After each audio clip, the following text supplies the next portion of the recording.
De repente se vino más el tiempo del calor, ¿verdad?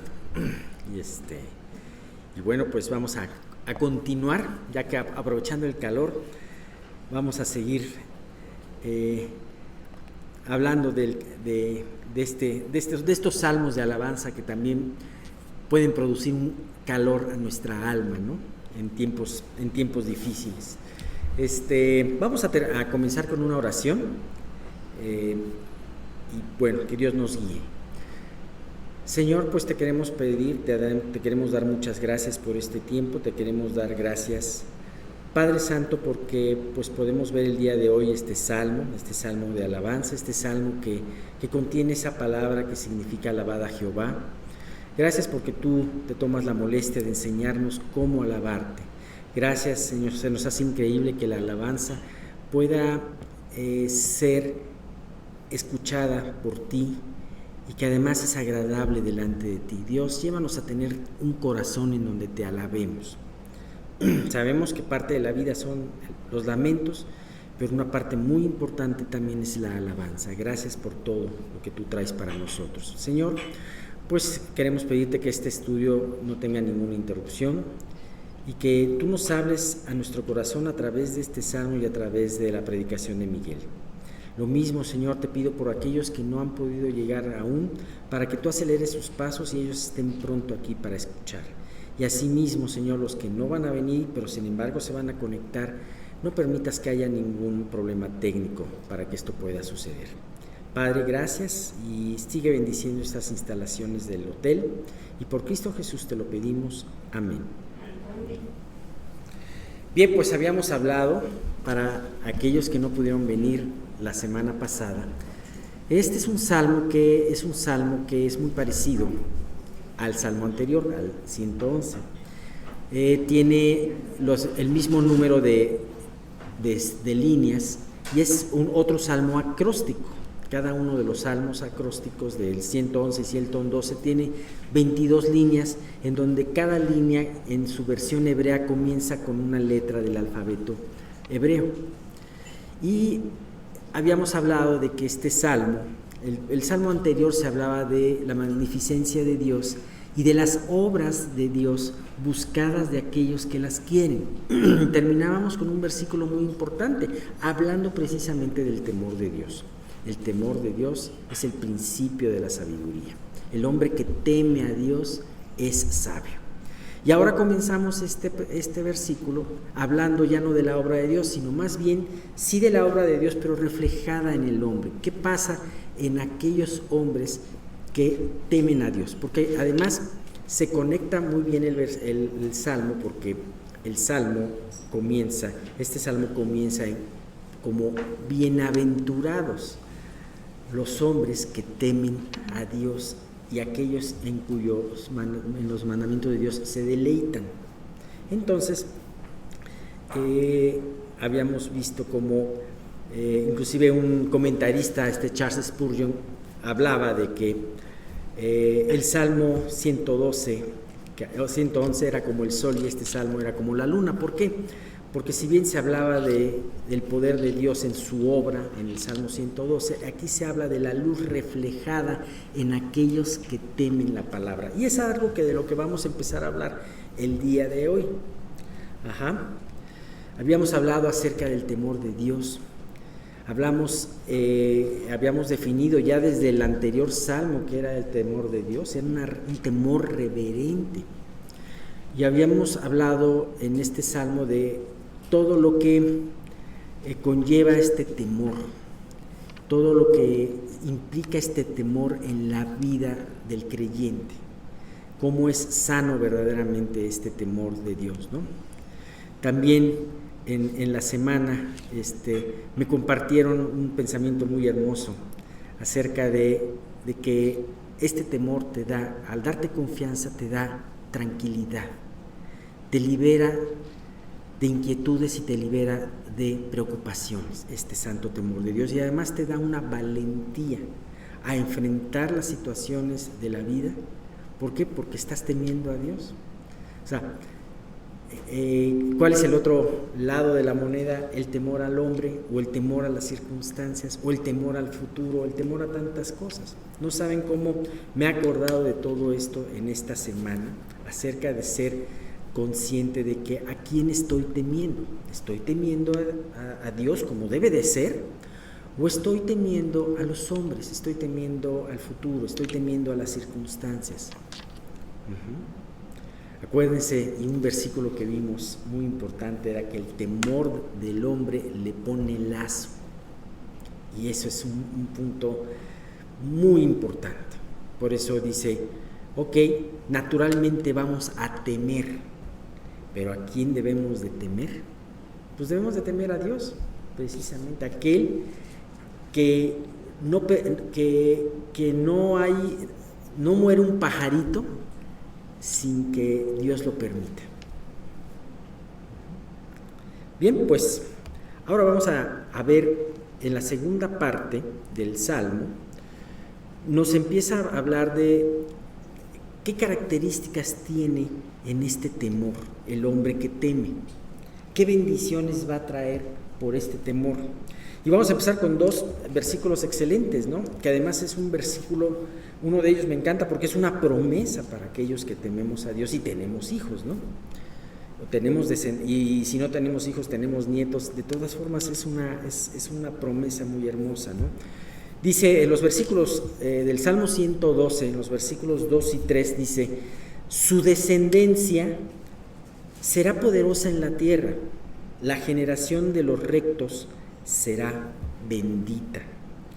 Bienes y riquezas hay en su casa, y su justicia permanece para siempre.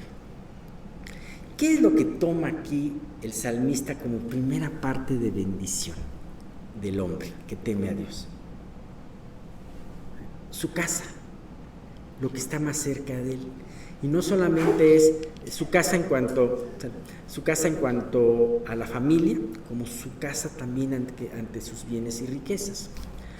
Ahora, siempre que vemos estos versículos, este tipo de versículos, tenemos que tener mucho cuidado de no caer en esa situación de decir, claro, si sirvo a Dios y le doy todo, pues Él me va a regresar mucho más. Pues sí, claro, Él es cierto, espiritualmente y en verdad.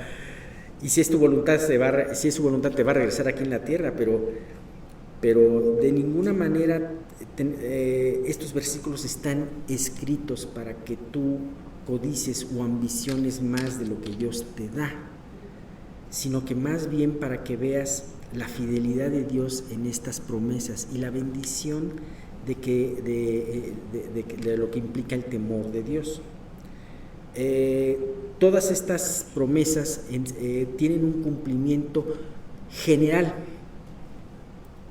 mas no universal. ¿Qué me refiero con general mas no universal?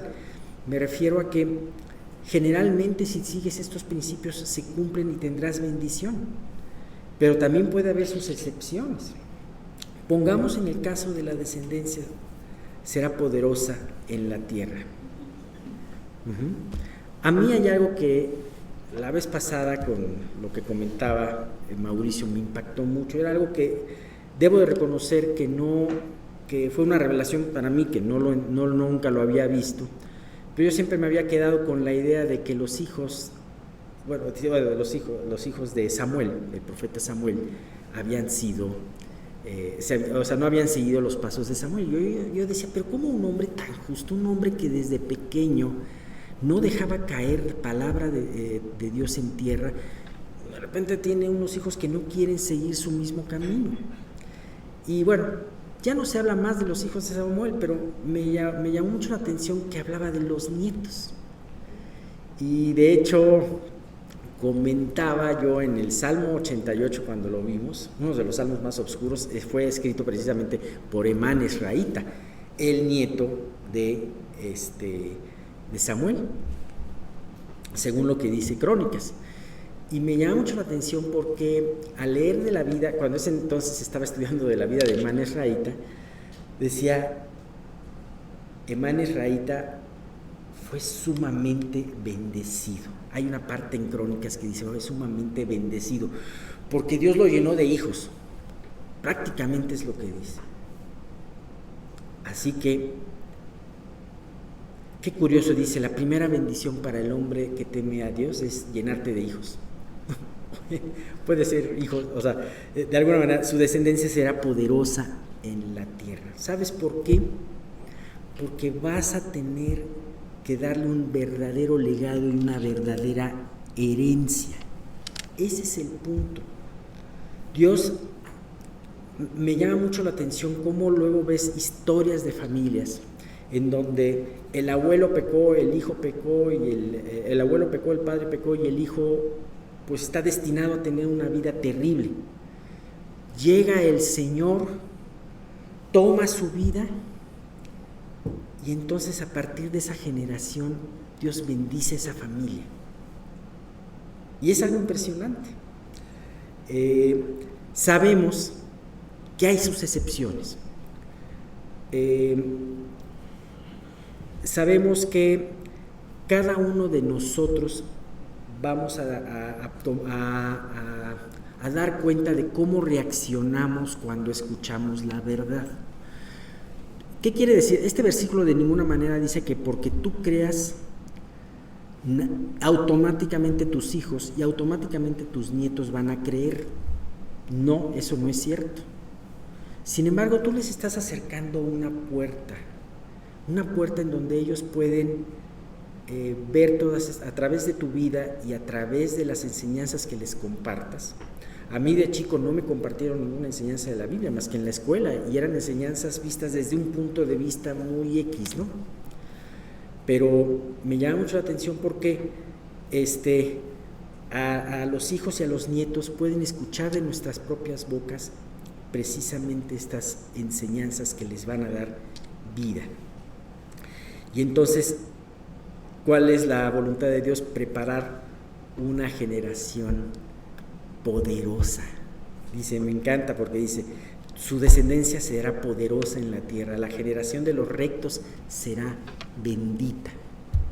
Dios puede cambiar una historia familiar de maldición, porque créeme, hay historias que vienen desde el bisabuelo y son una verdadera maldición, y puede convertirlo a una historia de bendición. Y bueno, pues tenemos que entender también la siguiente parte. Dice, bienes y riquezas hay en su casa y su justicia permanece para siempre. También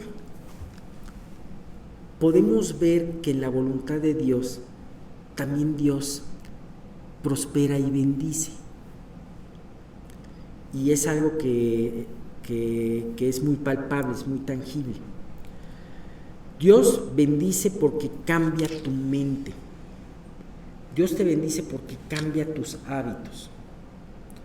Muchas veces estamos llenos, cuando llegamos a Cristo, y tiempo después estamos llenos de muchos hábitos pecaminosos que nos impide el hecho de tener una bendición de Dios material, por así decirlo, ¿no?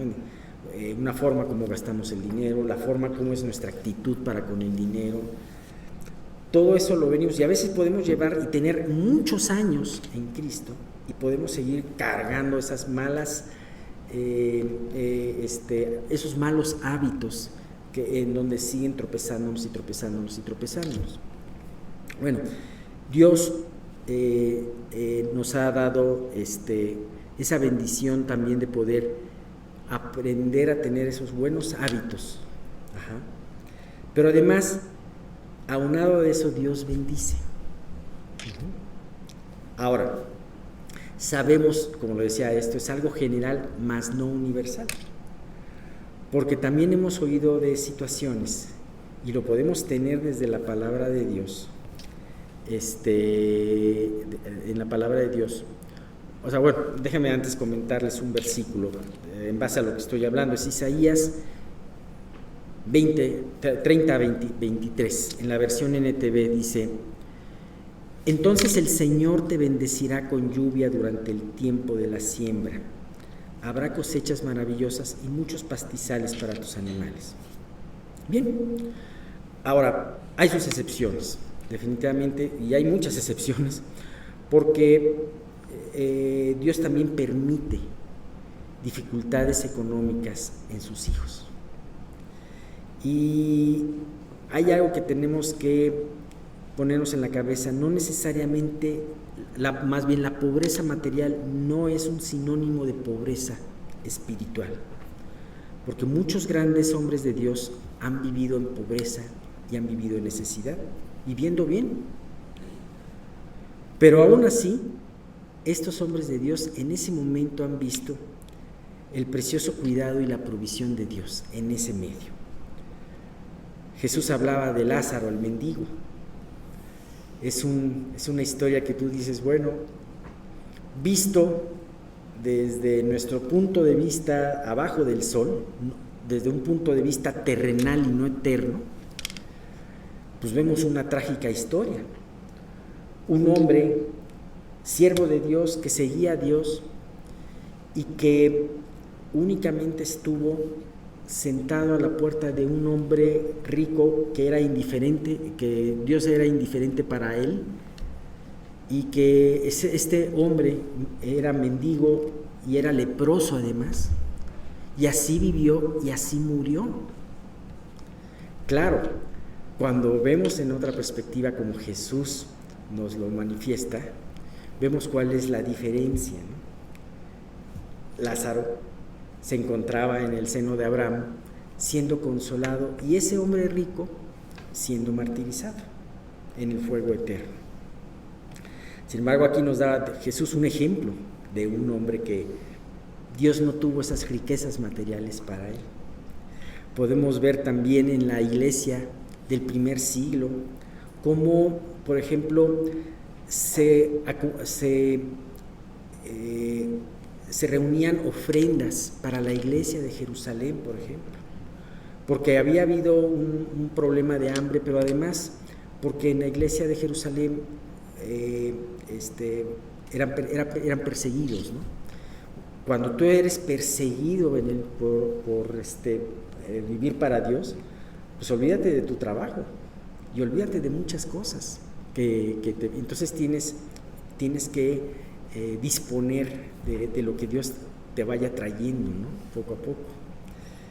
Todos aquellos cristianos en las catacumbas no eran ricos. Jesús hablaba en el Apocalipsis de esa iglesia de Esmirna, acuérdense, ¿no? Qué parte tan impactante en la iglesia de Esmirna, cuando le dice: yo conozco tus obras y tu tribulación y tu pobreza. ¿Saben qué pasaban en todas esas iglesias en la época romana? Todos los que estaban conquistados por el Imperio Romano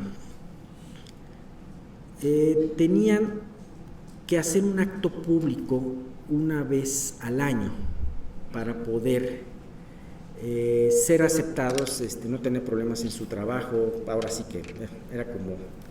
Y tenían que manifestar que César era el Señor. Ellos tenían que decir: César, eres el Señor. Pero de repente te conviertes y dices: no puedo decir que César es el Señor, porque Jesús es el Señor, y muchos no lo decían. Entonces muchos sufrían de ostracismo, sufrían de persecución, y los que no pagaban con su vida lo pagaban con su economía, ¿no? Entonces aún Dios tiene esta situación. Pero ¿a qué nos lleva todo esto? Hemos hablado del punto de que el Salmo nos habla de que bienes y riquezas habrá en su casa. ¿Y qué más? Bienes y riquezas habrá en su casa, y su justicia permanece para siempre. Y también vemos grandes personas, grandes hijos de Dios que han sufrido grandes injusticias. ¿Y cómo podemos concluir este punto? ¿Qué es lo que Dios nos quiere enseñar? Podemos citar a Pablo, que de alguna manera él Él tuvo de todo, él tuvo riquezas, él tuvo pobreza. Sin embargo, ¿para qué él utilizaba o cómo él veía la economía o cómo él veía los tiempos buenos en su vida, así como los tiempos malos? Esto nos lo habla muy bien y nos lo explica en Filipenses 4 del 11 al 13, en donde dice Pablo, no lo digo porque él estaba en ese momento ofreciendo más bien agradeciendo a una ofrenda que le habían hecho los filipenses.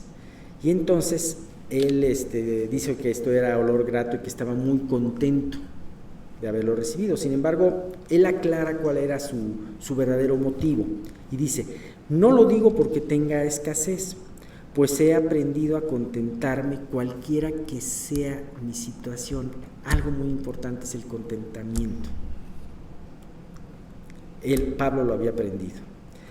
¿Y en qué consistía este contentamiento? Habla adelante, dice, sé vivir humildemente y sé tener en abundancia. En todo y por todo soy enseñado. Entonces, él nos habla de un punto muy importante. Primero, tenía contentamiento con lo que Dios estaba permitiendo en su vida. Y en segundo lugar, él veía la buena economía como la mala economía que de repente tenía, los buenos tiempos y los malos tiempos como una enseñanza para su vida. Un poquito remitiéndonos a la parte de Eclesiastés 7, ¿no? 14, en donde dice, en el día del bien goza del bien, en el día del mal considera. Dios hizo tanto el uno como el otro para que el hombre nada halle después de él. Entonces, retomando esto, Pablo dice, por todo soy enseñado, así como para estar saciado. ¿Tienes que ser enseñado para estar saciado? Sí, claro, no olvidarte de Dios y administrar bien lo que Dios te está dando. Como para tener hambre, no maldecir a Dios, no enojarte con Dios. Así como para tener abundancia, como para padecer necesidad. Y remata con esa frase tan importante, todo lo puedo en Cristo que me fortalece. Esa es la verdadera bendición, bienes y riquezas habrá en su casa. Y bien, de los versículos 4 al 6 dice, resplandeció en las tinieblas luz a los rectos, es clemente, misericordioso y justo. El hombre de bien tiene misericordia y presta, gobierna sus asuntos con juicio, por lo cual no resbalará jamás, en memoria eterna será el justo. Me gusta mucho esto porque, una vez más, ahora se enfoca a la vida personal del hombre que teme a Dios. Y yo me puedo imaginar esta misma imagen que hablamos al principio del Salmo, acerca del sol y la luna. Y hemos visto mucho esa imagen acerca del creyente. El creyente, ningún hombre podemos tener luz propia. La luz que podemos tener es una luz reflejada y esa depende de qué tan directamente estamos reflejando nuestro rostro hacia Dios. Y ese es un punto muy importante. O nos estamos ocultando de Dios, estamos buscando cualquier cosa, entonces no reflejamos la luz como debemos de reflejarla. Y podemos tener este punto, resplandeció en las tinieblas luz a los rectos. Yo creo que cada vez vemos un mundo más sumergido en las tinieblas. Un mundo que ya no sabe ni dónde está el principio ni dónde está el fin. Y cada vez las noticias, parece como si las noticias fueran de esas noticias falsas de humor, ¿no? Como si fuera algo de humor. Resulta que bueno, hay muchas cosas ahí que se pueden decir y muchas cosas en las noticias, a través de las noticias que tú puedes ver que el hombre cómo llega al absurdo, ¿no? Un ejemplo, se defiende el huevo de la tortuga, las crías del águila, se defiende a capa y espada. Y qué bueno que se defiendan, pues está bien, dirás, no hay ninguna cosa mala que se defiendan. Pero ¿sabes qué? Se defienden mucho más que al embrión humano. hemos llegado a un periodo de inconsciencia y de tinieblas tal que todos, si estamos escuchando constantemente ese tipo de noticias, nos las vamos a tragar. Pero ¿sabes qué? Nosotros tenemos una opción. Luz resplandeció en tinieblas. Y si tememos a Dios, sabemos que es muy importante estar meditando en su palabra, porque su palabra nos va a enseñar su voluntad y nos va a enseñar a seguir temiendo a Dios. Y es impresionante cómo en medio de estas tinieblas, así como estaba la tierra de Gosén en medio de las tinieblas, de la plaga de tinieblas de Egipto, así está el pueblo de Dios, que acude a Él, que acude a su palabra, que tiene su espíritu morando, que nos da luz. Y a mí me impresiona porque a través de esa luz que resplandece en tinieblas, Dios te enseña a ver el mundo y este tipo de noticias con sus ojos. Pero además hay otra cosa. Así como el sol, la luna refleja la luz del sol, así también Dios quiere que tú y yo reflejemos sus características. Dice esta parte muy importante del Salmo. Además, el que es temeroso a Dios, eso lo añadí yo, es clemente, misericordioso y justo. La única forma de que vamos a poder ser verdaderamente clementes, misericordiosos y justos es a través de reflejar esa luz de Dios. Es a través de, vamos a ponerlo un poquito, esto soy muy poético, vamos a ponerlo un poquito más en el suelo, ¿no? En el piso. ¿Cómo vas a saber lo que Dios pide si no lo lees, si no lo escuchas, pero además no solamente lo lees, porque tú puedes leer muchas páginas y pues, después saber como nada? A mí me ha pasado. Pero si no lo meditas y lo aplicas en tu vida, algo que te puede llevar esa luz a la palabra es ver precisamente tu falta de justicia, de clemencia y de misericordia. Y eso te lleva a pedirle a Dios para que esto lo ponga en tu vida. Cuando tú estás sumergido en la palabra de Dios y con el Espíritu Santo lleno en ti, todas estas cosas en tu vida emanarán naturalmente.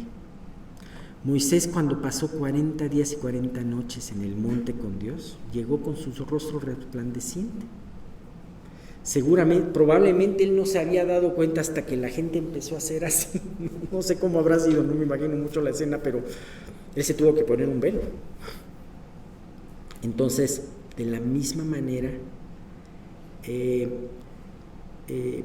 no tanto te ocupes por vivir bien, ocúpate por vivir para el Señor y reflejar su luz. Eso es lo más importante. Él se encargará de todo lo demás. Y bien, pues, dice, me gusta mucho esta parte que dice: el hombre de bien tiene misericordia y presta, gobierna sus asuntos con juicio. El no solamente leer, sino meditar y apropiar te lleva a que todos aquellos malos hábitos que tenías, pues en el nombre de Dios los vayas quitando y Dios va poniendo esas cosas. Y como dice, gobierna con juicio sus asuntos. Tu vida y tus decisiones se vuelven adecuadas al plan y al testimonio que Dios quiere dar. Ese es un punto importante. Tiene mucho este salmo y dice, ¿y cuál es la parte final de esto? Por lo cual no resbalará jamás, en memoria eterna será el justo. Si tú estás anclado a la palabra de Dios y dejas que Dios se manifieste a través de tu vida, no tropezarás, no te apartarás. Y me impresiona porque en memoria eterna será el justo. Aquel que teme a Dios, y por lo tanto, hay muchos hombres que tratan de trascender por sus logros en estas vidas y que tengan memorias de ellos, que crean institutos, que les gusta develar placas mientras están en vida, que reciben homenajes mientras están en vida. Sin embargo, yo te puedo asegurar que hay miles de siervos de Dios que nadie sabe de su existencia y que están muy alejados del reconocimiento de sus contemporáneos, pero que en su tiempo vivieron y amaron al Señor, y pues muchos de ellos habrán pasado ya a la historia, al olvido en esta historia humana. Sin embargo, delante del Señor se encuentran delante de Él por toda la eternidad, y el Señor no olvida ni olvidará lo que pudo hacer a través de ellos. Así que, pues bueno, pues tenemos estas bendiciones. Seguiremos viendo más en la conclusión del estudio la próxima semana, pero es una vez más el ver y encontrar el punto de qué importante es tener ese temor de Dios, como Dios lo pone en su palabra, ¿no? Bien, pues continuamos con nuestro estudio de la santidad, el misterio temible. Algo muy importante que tenemos que comprender es lo siguiente, y Dios quiere esto: no perdáis vuestra confianza, que tiene grande galardón, porque os es necesaria la paciencia, para que, habiendo hecho la voluntad de Dios, obtengáis la promesa. Porque aún un poquito, y el que ha de venir vendrá, y no tardará. Mas el justo por su fe vivirá, y si retrocediere, no agradará mi alma. Una de las cosas más importantes dentro de la revelación de la palabra de Dios precisamente es la confianza. Si un creyente pierde la confianza, ya lo perdió todo. Y Satanás es experto en hacernos dudar de Dios. Por eso es que este pasaje prácticamente dice: el justo vivirá por fe. Y el objetivo de estar estudiando esta serie de enseñanzas respecto a la santidad de Dios es para que nosotros comprendamos la magnificencia de Dios. Recuerden, seguid la paz con todos y la santidad, sin la cual nadie verá al Señor. Lo que quiere decir es que en la medida que nosotros vayamos siendo más semejantes a Cristo, nuestra capacidad de comprender las enseñanzas de la Escritura va a ir en aumento. Nosotros tenemos que anhelar en nuestro corazón ser como Jesús fue. Y tenemos todo el apoyo del Espíritu Santo, que tiene como función formar a Cristo en nosotros. Por tanto, si nosotros caminamos de esta manera, iremos prosperando en nuestra vida cristiana. Más adelante dice: porque nuestro Dios es fuego consumidor, lo cual quiere decir que su presencia va a fulminar, consumir el pecado en nuestras vidas, o nos va a consumir a nosotros si no queremos arrepentirnos. Entonces, en este tema, como bien yo les he dicho, es un tema tan difícil que nosotros necesitamos la gracia de Dios en forma total para poder comprender el sentido correcto de lo que es la santidad de Dios. Lo que habíamos visto la vez anterior, nos quedamos en ello, es que Dios es infinitamente trascendente y es por encima de los demás. Quiere decir que lo que Dios hace, lo que Dios es, trasciende todas las cosas. Trasciende el más elevado pensamiento humano. Recuerden, lo débil de Dios es más fuerte de los hombres, lo sabio de Dios es más alto que la mayor sabiduría humana. Por tanto, humanamente nosotros no podemos comprender a Dios, ni vamos a poder comprender su santidad en plenitud. Por eso es tan importante que nosotros aprendamos a diferenciar a Dios de todo lo demás. A veces nuestra falta de profundidad en las Escrituras, nuestra falta de discernimiento, nos hace ponerlo en una misma línea a Dios de muchas cosas. De hecho, Dios, cuando actúa de manera digamos, determinante cuando da sus mandamientos, cuando le dio a Israel todas sus instrucciones. Él santificaba las cosas, decía: la tierra santa, nación santa, sábado santo, santo aceite de la unción, templo santo, jubileo santo, vestimenta santa, agua santa, casa santa, diezmo santo, arca santa, inciensos santos, ciudad santa, pan santo, palabra santa, simiente santo, pacto santo, seres santos, el lugar santísimo, convocación santa. Pero aquí nosotros tenemos que ver que esta lista de ninguna manera incluye todo lo que Dios podría hacer. Pero lo que más tenemos que tener presente es que el que santifica es Dios. Y nunca debemos de poner por igual lo que Dios santifica que a Dios, que es el que santifica. Recuerden, Dios se presentó en la zarza a Moisés y dice: quítate el calzado, porque el lugar donde estás pisando es tierra santa. Ya habíamos explicado que ahí Moisés tuvo que saber que él era de la tierra y que la presencia de Dios implicaba una reverencia total. Entonces, ¿cuánta es verdaderamente nuestra reverencia a Dios? Este mundo es irreverente ante Dios y sus cosas y nos influye, querámoslo o no. Basta que pases un tiempo con personas que no son, digamos, creyentes, que no hablan de las verdades de la Biblia, para que de alguna manera te puedas ir contaminando. Necesitas estar inmerso en la palabra de Dios para que ésta siga purificándote y limpiándote. Necesitamos esa limpieza de agua. Recuerden, el agua espiritual es la palabra de Dios. Y necesitamos, así como físicamente nos bañamos para quitarnos las impurezas, necesitamos limpiarnos cada día de todo ese tipo de influencias que nos llevan, nos pueden contaminar, ¿sí? Recuerden lo que dice Ezequiel 36:25: esparciré sobre vosotros agua limpia, o sea, la palabra de Dios sin contaminaciones, y seréis limpiados de todas vuestras inmundicias y de todos vuestros ídolos os limpiaré. Hoy vamos a centrarnos un poquito en esa cuestión de la idolatría, porque es muy importante que nosotros entendamos a diferenciar lo que es Dios de lo que es la idolatría. Muchos de nosotros ahorita podemos pensar que llevamos una buena vida y Dios puede desenmascarar a través de su palabra que estamos cayendo en una idolatría. Recuerden, el primer hecho que nosotros tenemos que considerar en nuestra vida es la desobediencia. ¿Por qué? ¿Por qué nosotros tenemos que poner especial atención en la desobediencia? Porque Dios, que es infinitamente sabio, que es trascendente de todo lo demás, cuando Él dice algo, eso es.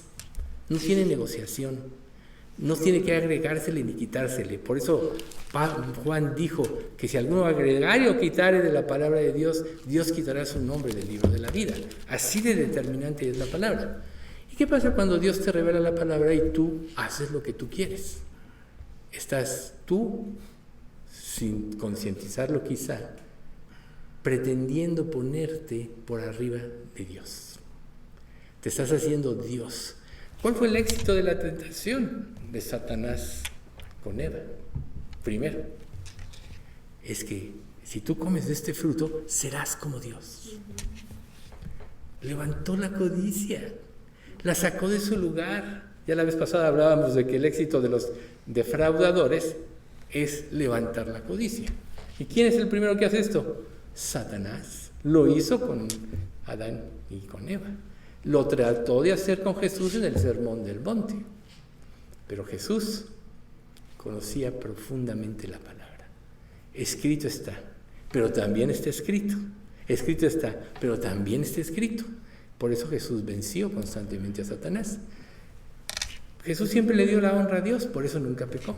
Y nosotros tenemos que aprender a darle la honra a Dios en todo, ¿sí?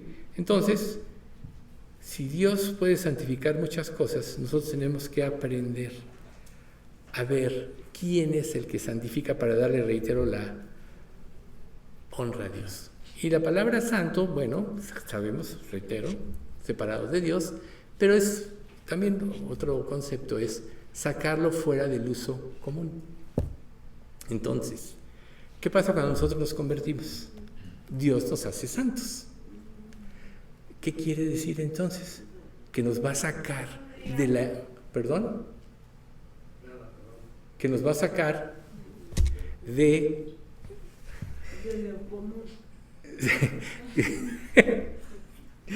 O sea, nos va a sacar precisamente de la vida que nosotros llevamos, del sistema de pensamiento que nosotros tenemos, y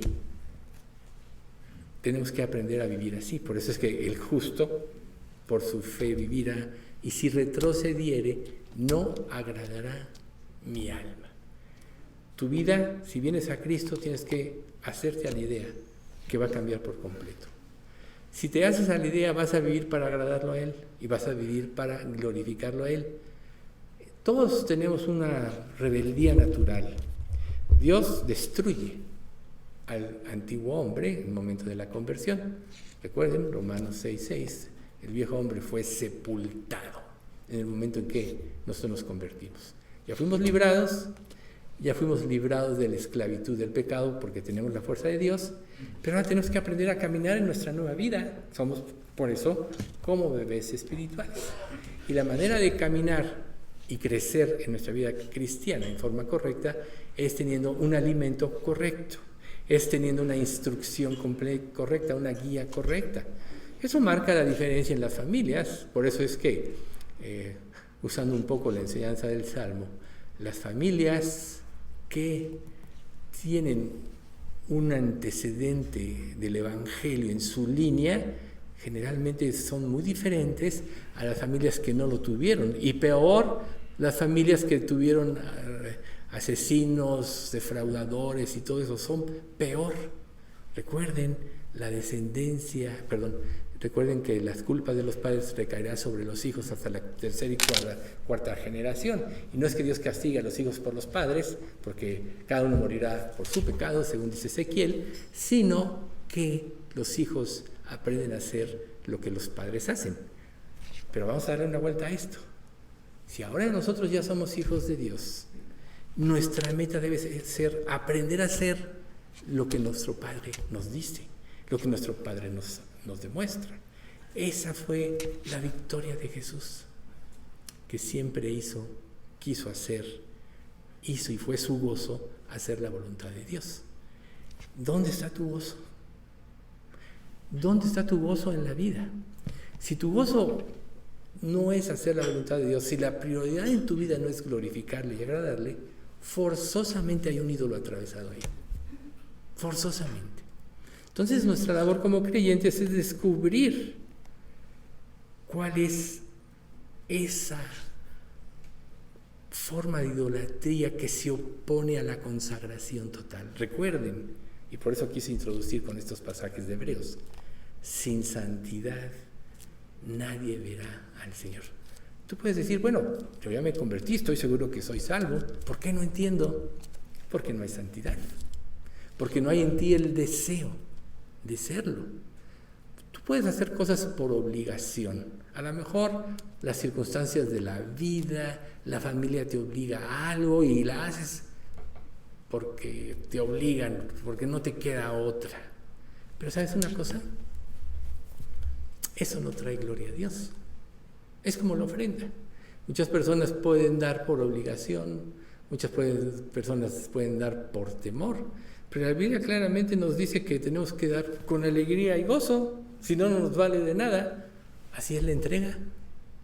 Si tú no lo haces con alegría y gozo, es porque no has entendido la grandeza y la santidad de Dios. Tú has sido apartado de la inercia de este mundo, del sistema de pensamiento de este mundo, de toda la forma de pensamiento sobre la cual este mundo se mueve. Te recuerden, los deseos de la carne, los deseos de los ojos, la vanagloria de la vida, no proceden del Padre, sino del mundo. Entonces, cuando nosotros somos afectados por esto, nuestra atención se concentra en esto y entonces automáticamente nuestros deseos cambian. ¿Cuántas veces un afán o una ansiedad no te perturbó tanto que te pudo haber quitado el sueño una noche, una semana, un mes o más? Puede haber cosas que pueden durar años. ¿Y cuál es la manera de deshacerse de eso? Ponerlo en las manos de Dios y entregarnos a su voluntad.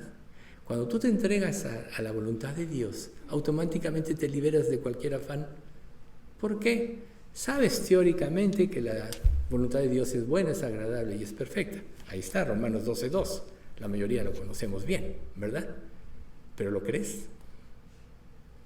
¿Realmente crees que Dios no se equivoca? ¿Realmente crees tú que Él tuvo alguna duda o alguna ligereza o hizo algo al azar en su creación y en lo que nos tocó vivir, la época que nos tocó vivir, como ya hemos mencionado? No se equivocó, ni las circunstancias que vivimos, que Él controla las circunstancias, no se nos olvide, Él las permite solo con un objetivo: formar a Cristo en nosotros. Porque si Dios forma a Cristo en nosotros, entonces nosotros ya somos como Cristo. Damos gloria y honra a su nombre. Y por eso Dios puede decir que Cristo es el primogénito entre muchos hermanos. Y claro, me dirás, claro, pero también en una casa hay hijos obedientes y hijos desobedientes, pero son hijos al final de cuentas. Sí, es verdad. Pero ¿quién es el que goza más del amor de los padres? ¿El hijo obediente o el hijo desobediente? Obviamente el obediente, el que está con sus papás, el que oye los consejos, etc. Y el hijo rebelde va a experimentar lo que los padres con sus consejos querían evitarles: los golpes de la vida. O sea, por ejemplo, la disciplina. Muchos aborrecen la disciplina, la rehuyen. Pero ¿saben una cosa? La disciplina nos enseña a caminar en forma correcta. Cuando un padre no disciplina a su hijo, el padre, cuando disciplina a un hijo, lo disciplina con amor, con ternura, ¿sí? Cuando un padre no disciplina a su hijo, entonces el mundo lo va a disciplinar sin amor, sin ternura, y va a sufrir mucho. Entonces, ¿qué tiene en común la adolescencia cuando están todos ya? El adolescente quiere comerse el mundo, sale a la vida y quiere experimentar cosas y todo. Y lo que menos quiere, y eso también es por influencia del diablo, es oír consejos, menos de su familia, menos de sus padres. Si ustedes ven cualquier cuestión de caricatura y todo eso, los hijos son los que saben y ridiculizan a los padres. Los ancianos son unos tontos, no saben. Ese es el mensaje que rige hoy en la actualidad. ¿Y ustedes creen que ese mensaje nos puede influir a nosotros, aunque no lo veamos? Claro que sí, está en la filosofía de la vida. Pero ¿cuál va a ser la consecuencia de no oír la voz de Dios, de no oír el consejo? ¿Quién puede amar más a un hijo que un padre? Pues el padre. O sea, todo el mundo no ama, la gente se junta a ti porque le conviene, pero si no le conviene te desecha como un traste ya que no quiere usar, ¿no? Pero el padre es el que puede darle los mejores consejos, porque él ya lo vivió, porque verdaderamente le interesa el futuro y el bienestar del hijo. Y todo esto es totalmente aplicado de nosotros a Dios. Nuestro Padre, al que ama, disciplina, azota a todo el que recibe por hijo. Si soportáis la disciplina, Dios os trata como a hijos. ¿Y por qué es necesaria la disciplina? Porque nos enseña a caminar correctamente, porque nos enseña a ver el punto de vista de Dios, porque nos quita del orgullo, de la suficiencia, de la necedad. Recuerden, la necedad está ligada al corazón de los hijos de los hombres. Todos somos necios, de alguna manera. ¿Quién se puede considerar el hombre sabio? El que se concentra en entender y conocer a Dios. En ti confiarán los que conocen tu nombre, dice el Salmo 9:10. Por cuanto tú, oh Jehová, no desamparaste a los que te buscaron. ¿Qué mayor promesa? confía en Dios, confía en este ser santo. Si tú realmente has sido consagrado para su servicio, glorifícalo. Si no lo estás haciendo, si no estás purificando y limpiando tu vida, quiere decir que te quieres glorificar a ti mismo. El origen del pecado, ¿saben cuál es? La autosatisfacción. A mí no me importa qué le pase a los demás, con tal de que yo quede satisfecho, no importa si yo pisoteo a mi familia, a mis hermanos, a un amigo, en mi trabajo o cualquier otro empleado. Yo tengo que llegar a la cumbre. Esa es la historia de este mundo. Lo vemos en los trabajos, en las familias, lo vemos en las naciones. Yo, por mi trabajo, estuve presente en muchas herencias, vi todas todos los problemas que surgían por la codicia, las luchas entre hermanos y todo eso. Es triste. Divisiones familiares, es triste. Y obviamente es lógico, y tenemos el ejemplo supremo en Caín y Abel. Abel hizo la voluntad de Dios y Dios lo bendijo, Dios lo aprobó, y Caín hizo su propia voluntad. Pero ¿qué pasó? ¿Qué hizo con Abel? Cuando Dios aprobó a Abel, lo mató, ¿no? Y ahora dice la Escritura, ¿no? No como Caín, que era el maligno. ¿Y por qué causa mató a su hermano? Porque sus obras eran justas y las de su hermano injustas. Ahí está, 1 de Juan capítulo 3. ¿Por qué causa lo mató? Porque sus obras eran justas. Entonces siempre el que vive mal, el que no vive como Dios quiere, aún entre creyentes, va a perseguir, va a odiar, va a estar resentido contra el que sí vive para Cristo. Pasa aún entre hermanos en Cristo. Pero si todos en una iglesia como la nuestra, unánimes, queremos hacer la voluntad de Dios, queremos santificarlo, entonces ¿qué va a suceder? Va a haber una armonía total. ¿No dice Santiago que de dónde proceden las guerras? De las pasiones que batallan contra el alma. Entonces, ¿de dónde proceden los desacuerdos, los conflictos? De las pasiones que batallan contra el alma. ¿Y qué evita esto? Poner los ojos en Dios. Por eso, después de los campeones de la fe, puestos los ojos en Jesús, el autor y consumador de la fe, el cual, por el gozo puesto delante de él, sufrió la cruz y menospreció el oprobio. Lo importante es glorificar a Dios. Y cuando tú vives para glorificar a Dios, te elevas por sobre las pasiones y circunstancias humanas. Cuando tú tienes alguna forma de idolatría, no puedes adorar a Dios correctamente. Entonces, si Dios nos hizo santos, es porque Dios, al convertirnos, nos consagró para ser santos. Entonces, ¿qué tiene que emanar de una vida en la cual Dios gobierna? Santidad. Reitero, sin santidad nadie verá al Señor. Por eso tenemos que pensar que si Dios es santo en sí mismo, Él nos puede santificar, y solo Dios puede hacerlo con su toque. ¿Cuál es su toque? ¿Cuál se imaginan ustedes que es el toque de Dios donde nos santifica? Su Espíritu Santo que nos da. Su Espíritu Santo. Por eso el Espíritu es el sello de la salvación. Por eso dice la Escritura que si alguno no tiene el Espíritu de Cristo, no es de Él. Romanos 8:9. ¿Sí? ¿Por qué? Porque el verdadero sello de la salvación es el Espíritu Santo. Y al entrar el Espíritu Santo en ti, te santifica. ¿No acaso entonces tienes que empezar a vivir de acuerdo a esta nueva creación? Y por supuesto, en todas las cosas hay un proceso.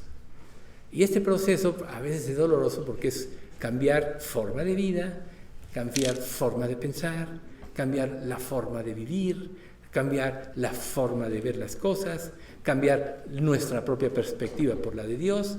Es cambiar, cambiar y cambiar. Y cambiar y cambiar y cambiar significa morir, morir y morir a lo que tú eres. Por eso Jesús dijo, el que no toma su cruz y viene en pos de mí, no puede ser mi discípulo. Tenemos que crucificar todas aquellas cosas que se puedan oponer a la consagración.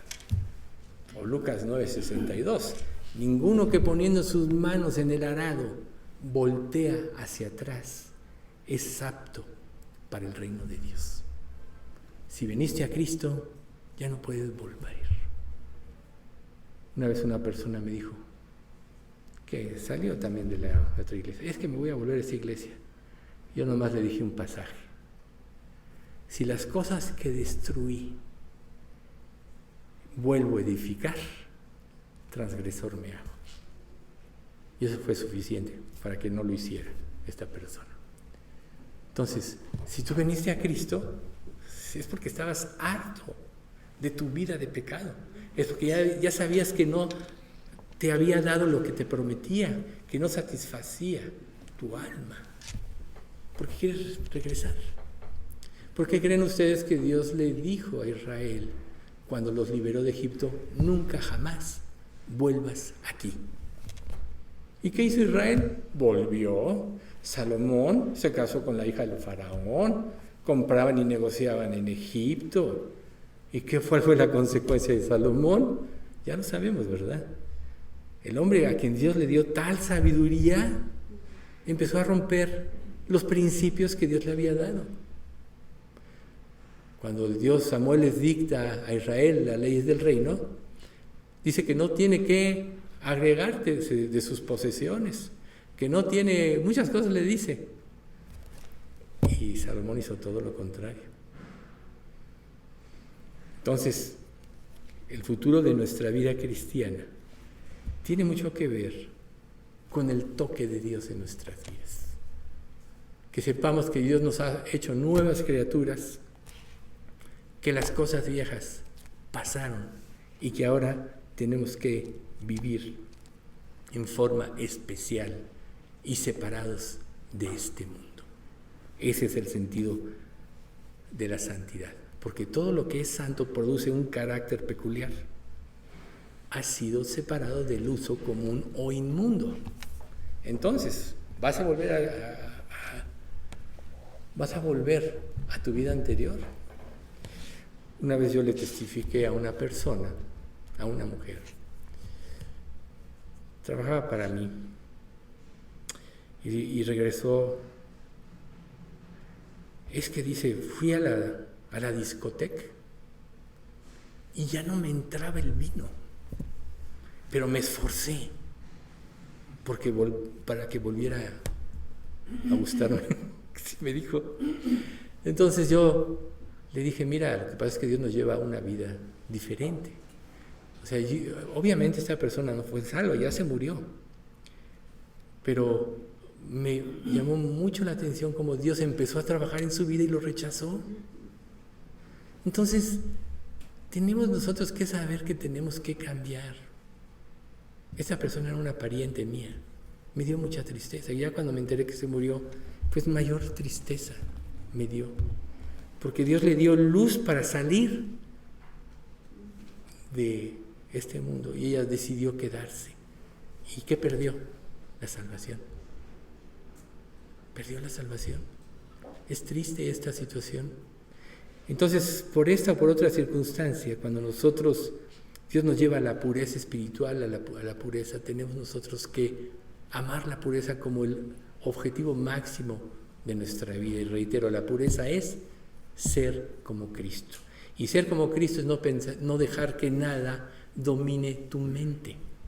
Si no, la Escritura no nos diría: no os ha sobrevenido ninguna tentación que no sea humana, pero fiel es Dios, que no nos dejará ser tentados más de lo que podemos resistir, sino que nos dará juntamente con la tentación la salida para que podamos soportar. Cuando Dios permite en nuestra vida una tentación es para ejercitarnos en la fe, para que aprendamos a vencer el pecado como lo hizo Jesús en la tentación del monte. Por eso Dios las permite. Pero Él siempre va a estar al pendiente. ¿Dónde está la victoria? En depender de Dios. Dios, tengo esta debilidad, pero no te honra. Te pido que la quites de mí, etc. Si lo hacemos de corazón, Dios cambia nuestra mente. Recuerden, el ascenso de la vida cristiana es un cambio de mente constante y continuo. de la forma en que vivías a la forma en la que Dios te dice cómo tienes que vivir. Y de la forma en que vivías está tan arraigada en nosotros que por eso tenemos que arrepentirnos constantemente. Ya no para salvación si eres salvo, sino para liberación de la esclavitud del pecado. Por eso recuerden, me arrepentí y me sigo arrepintiendo. Creí y sigo creyendo. Ese es el sello de la salvación, que ya no retrocedes. Y aquí dice, y si retrocediere, en Hebreos 12, ¿no? Acabamos de verlo. Perdón, 10:35, no agradará mi alma. Y si retrocediere, no agradará mi alma. 38. Pero nosotros no somos de los que retroceden para perdición, sino para preservación del alma. El Hijo de Dios tiene el Espíritu Santo, que es el que le da la fuerza para vencer. Si tú no tienes el Espíritu Santo, por más que te esfuerces en cambiar, no vas a poder. No vas a tener la victoria. ¿Por qué? Porque la carne y la sangre no pueden heredar el reino de Dios, ni la corrupción hereda la incorrupción. Si no es por el toque santo de Dios en tu vida, tú no puedes cambiar. Podrás razonar, podrás parcialmente cambiar, pero no de esencia. Eso te lo dice Colosenses capítulo 3. Tales cosas tienen, la verdad, cierta reputación de sabiduría, en voluntad y en duro trato del cuerpo, pero no tienen valor alguno contra los apetitos de la carne. Una persona que no es salva no puede vencer. Pero si lo entiende y viene a Cristo y Señor, quiero que tú me salves, quiero hacer tu voluntad, se lo dice todo corazón, bueno, entonces volvemos al Salmo 9:10. Confías en Él, en ti confiarán los que conocen tu nombre. Dios te va a dar la luz para conocerlo verdaderamente, por cuando tú no desamparaste a los que te buscaron. Si tú le buscas de corazón, Él te va a dar victoria sobre todo tipo de pecado. ¿Y cómo va a ser? Te va a hacer ver la maldad del pecado, te va a llevar al arrepentimiento, que implica un cambio de mente, y te va a liberar. Si tú no te liberas de una situación de tu vida anterior a Cristo, es porque realmente no quieres, es porque no eres salvo y no puedes, o es porque de plano eres rebelde a la voz y a la voluntad de Dios. Cualquiera de estos casos puede ser. Por eso yo siempre los exhorto y lo seguiré haciendo, examinados a vosotros mismos si estáis en la fe. Probaos. ¿O no sabéis que Jesucristo está en vosotros a menos que estéis reprobados?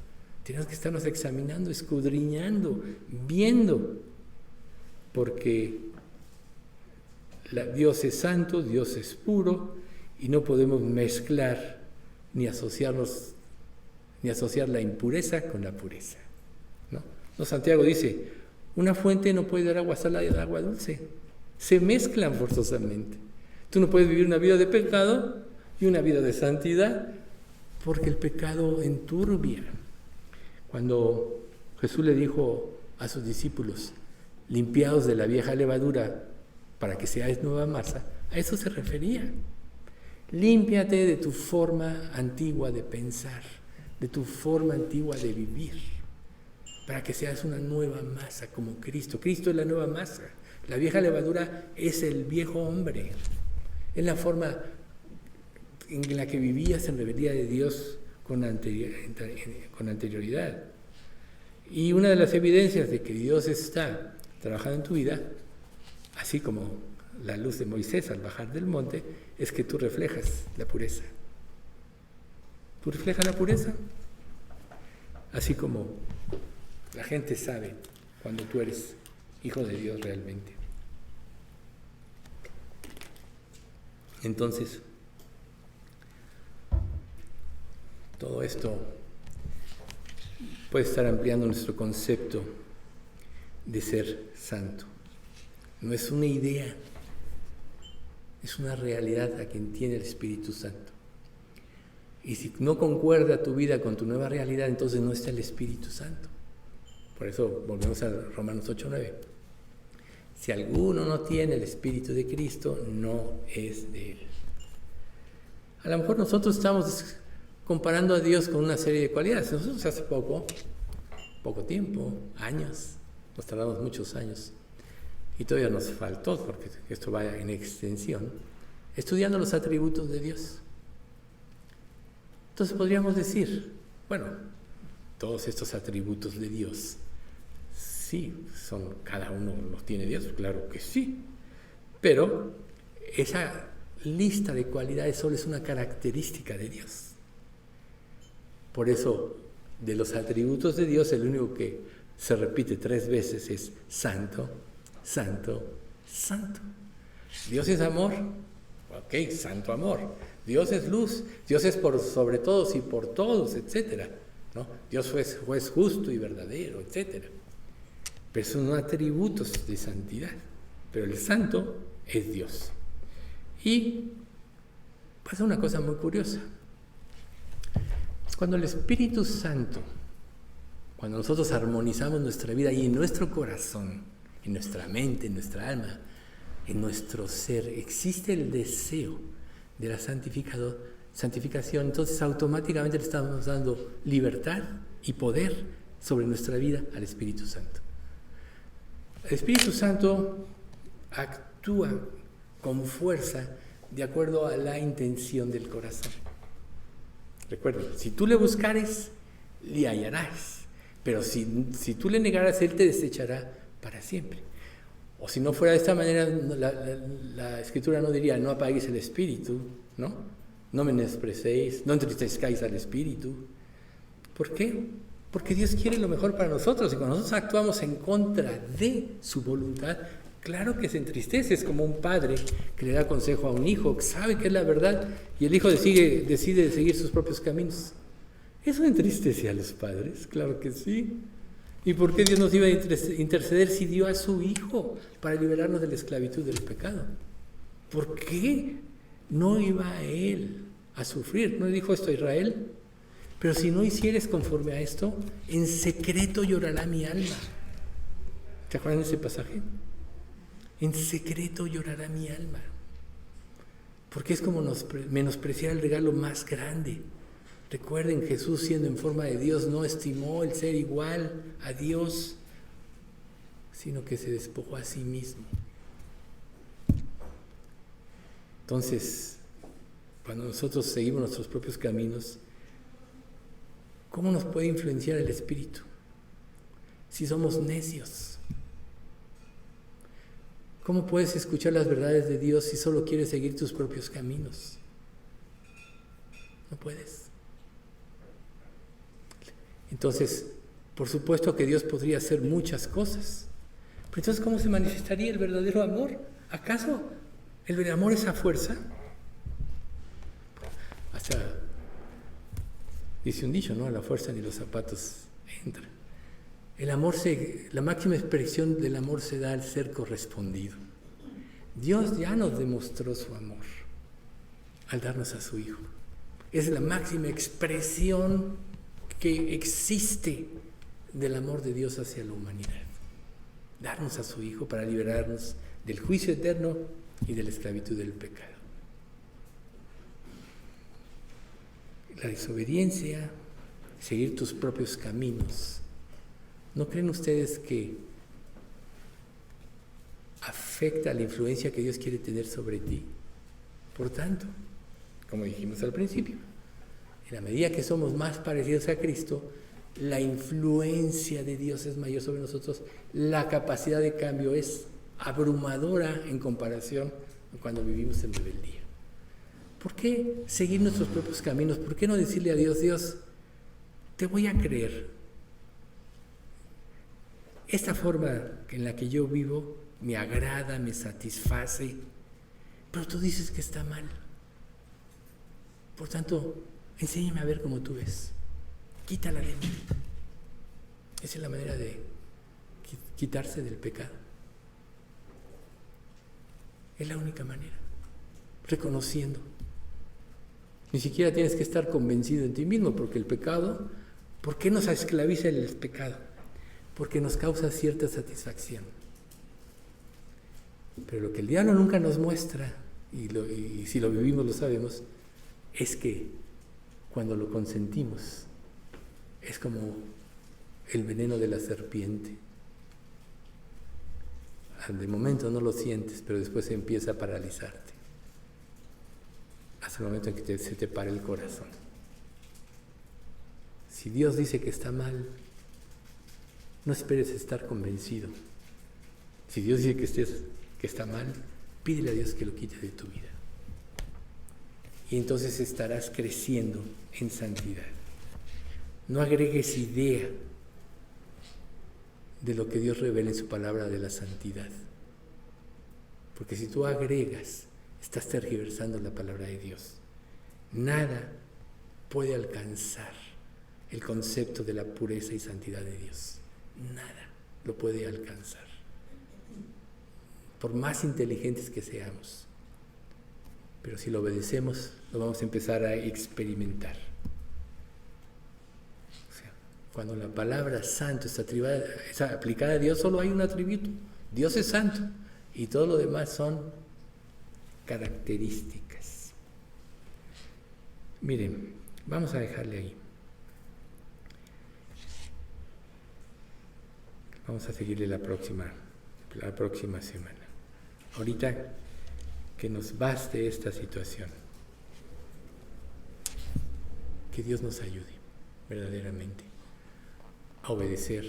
Que Dios nos ayude a anhelar la santidad. Que Dios nos ayude a aborrecer el pecado. Y ten presente que cualquier pecado no superado en nuestra vida es porque nos causa cierta satisfacción. Pero después, como dice, ¿no? El pecado es agradable y le das la mordida y es aparentemente dulce, pero después tu boca es llena de cascajo. No se te olvide eso. Muerde como la serpiente, te saca de la voluntad de Dios. Yo creo que el tesoro más grande primero es tener verdaderamente a Cristo y luego sigue vivir para hacer la voluntad de Dios. Porque ahí es donde se manifiesta el verdadero gozo, que es la verdadera felicidad. Ninguno de nosotros la conoce o la va a experimentar hasta que obedezca y crea. Dios nos pide creer porque no, esos conceptos espirituales superan nuestro entendimiento racional. Por eso es que nadie puede venir a Cristo por medio de la inteligencia humana. Recuerden Romanos 1, 18 en adelante. Se envanecieron en sus razonamientos y su necio corazón fue entenebrecido. Profesando ser sabios se hicieron necios y cambiaron la gloria de Dios en otras cosas. Eso nos pasa cuando no seguimos el camino de Dios. Eso nos pasa cuando no anhelamos el camino de santidad. ¿Cuesta? Sí. La próxima vez vamos a ver por qué cuesta y el temor que produce todo esto, porque el temor a lo desconocido causa pavor. ¿Cómo es el título de esta parte que estamos viendo? El misterio temible. El misterio temible. Ese es el título de lo que estamos viendo. Bien, vamos a dar gracias. Padre Santo, te queremos agradecer mucho, mucho, Señor, por este estudio. Gracias por tu revelación. ¿Quién es suficiente, Padre, para poder transmitir de una manera adecuada esta revelación tan grande, si no es a través de la inspiración de tu Espíritu Santo? Por lo cual te pedimos, Padre, que siempre sea tu Espíritu Santo el que esté presente en esta iglesia y que sea el que guíe cada enseñanza que se dé a través de las personas que tú permites que puedan exponer. Y Padre, te pedimos que siempre tu luz guíe nuestros pasos y que un día, Padre, cuando estemos en tu presencia no nos alejemos avergonzados, sino te glorifiquemos por todo lo que tú hiciste con nosotros. Te damos gracias, Padre, por tenernos aquí. Te damos gracias por la luz revelada y te pedimos que ahora tu palabra trabaje, que no vuelva vacía, y que produzca en nosotros la transformación necesaria para que podamos con gozo y alegría seguir el camino de tu voluntad. Padre, te pedimos por el hijo de Margarita, por Marco Antonio, Señor, que está en una situación crítica ya ahorita. Señor, sabemos que tu voluntad es buena, es agradable y es perfecta. Lo que te rogamos es que no permitas que él muera sin realmente tener la verdadera salvación. También, Señor, te pedimos por la recuperación de Carmina, de mi Pati, y te damos gracias también, Señor, por Pati López, que está ahora aquí con nosotros. Pues tú sigue avanzando, Señor, sigue cuidándola en sus tratamientos para que ella pueda salir adelante. Señor, por todo lo demás te pedimos por que seamos un verdadero testimonio a nuestra familia y a la gente que nos rodea, para que muchos puedan ver esa luz que los irradia y les haga anhelar, Señor, conocerte a ti. Te pedimos que nos hagas testimonios vivos y veraces de tu palabra y que quites de nosotros toda suficiencia, todo engaño que el pecado pueda producir en nosotros y que nos mantengas en la luz de la verdad, porque tú eres luz. Gracias, Padre, en nombre de tu Hijo amado, Cristo Jesús. Amén.